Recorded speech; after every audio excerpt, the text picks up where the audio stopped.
एनडीएच्या इतिहासात 75 वर्षात पहिल्यांदा मुलींना सैन्य दलाची दारं ही आता खुली झाली आहेत। या संधीचं भारतातल्या अनेक मुलींनी सोनं केलं। भारतीय सैन्य दलात जाण्याचं स्वप्न उराशी बाळगलं आणि त्या दिशेनं प्रवास सुरू केला। यंदा 1.5 लाख मुलींनी एनडीएची परीक्षा दिली आहे। मात्र यात पुण्याची ऋतुजा वराडे ही देशात पहिली आली आहे। पुण्यातल्या यशोतेज अकॅडमीमध्ये शिक्षण पूर्ण केलं आणि त्यानंतर सैन्य दलात भरती होण्याचं स्वप्न पाहिलं। देशात पहिली आल्यानं ऋतुजानं एअरफोर्समध्ये जाण्याचा निर्णय घेतलाय। या सगळ्याविषयी ऋतुजा वराडेशी संवाद साधलाय आपले प्रतिनिधी अमोल धर्माधिकारी यांनी।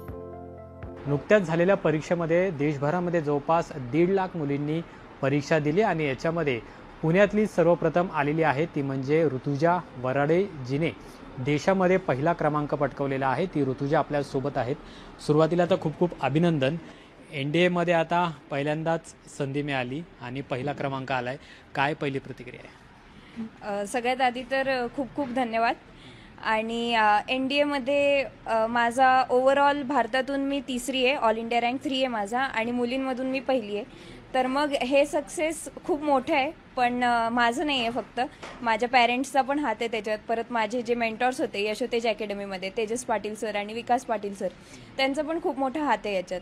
तर मग नक्कीच आनंदाची गोष्ट आहे आणि मला स्वतःवर खूप प्राऊड फील होत आहे, बाकीच्यांना पण माझ्यावर खूप प्राऊड फील होत आहे आणि सगळे खूपच खुश आहे, खूप छान वाटतं। आता सध्या तर एनडीए मध्ये जाऊन मी आर्मी ऑप्ट केलंय। तर मग एनडीए मध्ये माझं आर्मीचं ट्रेनिंग होईल आणि त्यानंतर वेगवेगळे रेजिमेंट्स आहेत। तर मग तसं तर अजून माझं एक रेजिमेंट फिक्स नाही झालंय, पण मी रिकमेंड झाल्यानंतर जी पायलटसाठी जी टेस्ट असते कम्प्युटराइज पायलट सिलेक्शन सिस्टीम, ही टेस्ट पास केल्यानंतर तुम्ही डिफेन्स फोर्सेससाठी पायलट बनू शकता।